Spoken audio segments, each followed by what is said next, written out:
Thanks for tuning in to see what's happening in and around Grace Church. We are so grateful for the ways that the Lord has gone before us, and He continues to lavish His love on us, providing for us and blessing us, going before us and giving us protection that we don't even see, that we're not even aware of, and knowing that God is faithful. And so we celebrate Him and we celebrate all that He's doing, and we want to partner with Him in what He's doing. And one of the ways that we can do that as His church is that every time we gather, whether it be for church, for life group, for Bible study, for archery, for breakfast, whatever it is, would you pray on your way to that gathering, Lord, who is someone that I can encourage through prayer today?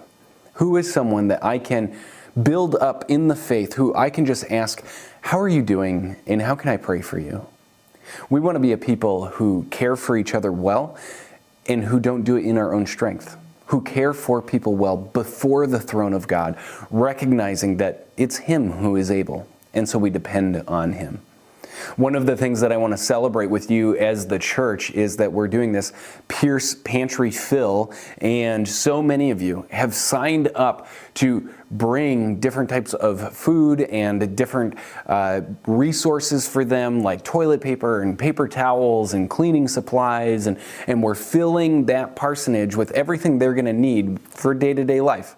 Just the basic things that are hard to move, that are hard to pack and bring with you.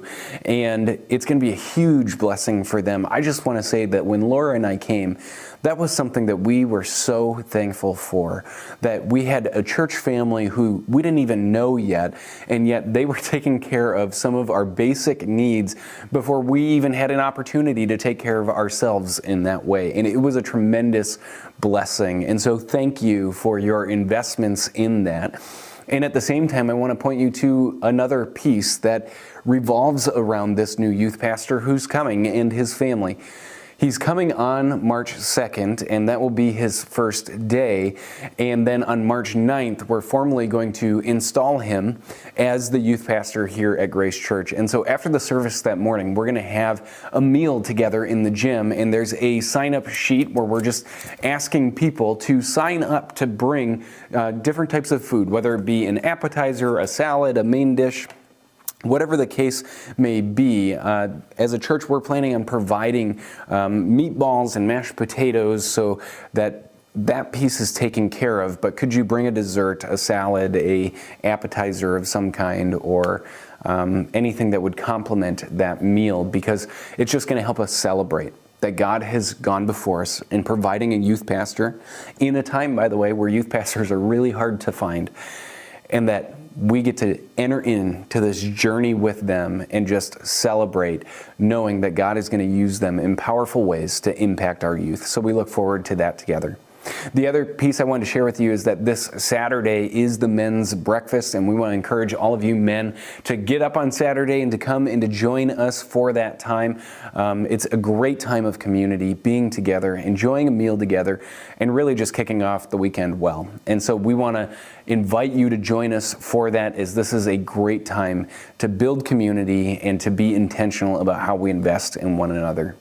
The last thing that I want to share with you is that we are in this series on the book of Hebrews, and both chapter 7 and chapter 8, they come with a little bit more density of knowledge, and they're referencing all kinds of pieces of the Old Testament.